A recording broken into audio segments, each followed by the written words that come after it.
For a second straight game, South Carolina was down 5 players, but unlike their game this past weekend against Clemson, the Gamecocks were able to get the job done on Wednesday afternoon against Army. Collyn Taylor alongside me. And Collyn, we did see a couple different guys who did not play in that Clemson game make their way back into the rotation today. And let's call a spade here. From a talent standpoint, not the exact same compared to Clemson, but a win is a win. Yeah, listen, I mean, grand scheme of things, you were down essentially 4 starters today, and you beat a team regardless of competition. You beat a team by 30 points at home, and you shoot lights out, and you play really well on both ends of the court for the most part. So, good win for South Carolina. You're stockpiling wins at this point. They're beating the teams that, as of right now, you should beat. It's a team that you should have beat. So, you do it by 30 points with 4 starters out. Anytime you do that, it's a good win. One of the things that just was eye-opening today was just the way Chico Carter played. Just absolutely phenomenal. He did go down early with what appeared to be a leg injury, a lower body injury. He did make his way back into the rotation, and he put on just an absolute clinic this afternoon. Yeah, that's the Chico Carter you need if you're South Carolina. Started off the ball. I think that's a really good position for him when he's not leading the point, letting Jacoby Wright do that. But I think 20 points, hit 3 threes, all 3 of his attempts. So he's a guy that can shoot the ball for you and space the floor and give you some driving lanes. And when he's playing like that, he helps your team, and that's huge for South Carolina if you can get more out of him, especially with Jermaine Kusner going through his ankle injury and not sure when exactly he'd be back. Another Carter that shined today was Devin Carter, who did not play last game, and it was great to be able to have him back in there. 22 points this afternoon, and we just continue to see the freshman not look like a freshman. I mean, it is just insane. And one of the things that we asked him after the game was, what is making you feel comfortable about this? He's like, my teammates around me, they just trust me, because it just seems like when you're a freshman, you come in, you might have one of those freshman moments, but so far this season, it seems like he's a seasoned vet. He's really good. He is special, special talent. Needs to improve his jump shot a little bit, but from an aggression standpoint, from a defensive standpoint, from just wanting to go downhill constantly, he's among the best maybe South Carolina's ever had in that regard. And I know it's early, but just early sample size tends to think that he's going to be up there with, in terms of just his ability to get to the free throw line and play that aggressively.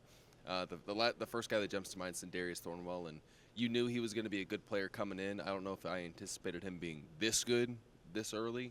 But it's a testament to his mentality, his work ethic, and finally being able to kind of find a role in his structure and Frank Martin's structure, which Frank did talk about after the game.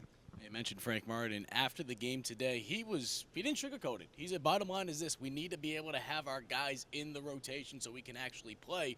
And here's a little bit about what Martin said following today's game. We've got a good basketball team. We need our guys. It's hard to go on the road and play a team of a caliber of Clemson and not have the manpower and not have enough. And we had guys that tried. We just couldn't do it. And Army was a little different. They're a smaller team, so we can play a little smaller and get away with some things that we couldn't quite get away with against Clemson. But with all that said, man, we're 9-3. When you take in consideration, Bryant misses 5 games. Jermaine Cousinard's basically practiced for maybe 10 days. He missed 2 weeks, 3 weeks leading into the first game, and then he got practices in between games, and then he went down again. And those are our 2 most experienced players, and both guys career double-figure scores. And we're depending on Jacoby Wright to be at the point. And Devin Carter, you think he makes a difference? I mean, it's Josh Gray's our best ball screen big defender. We got a good team, and I'm excited.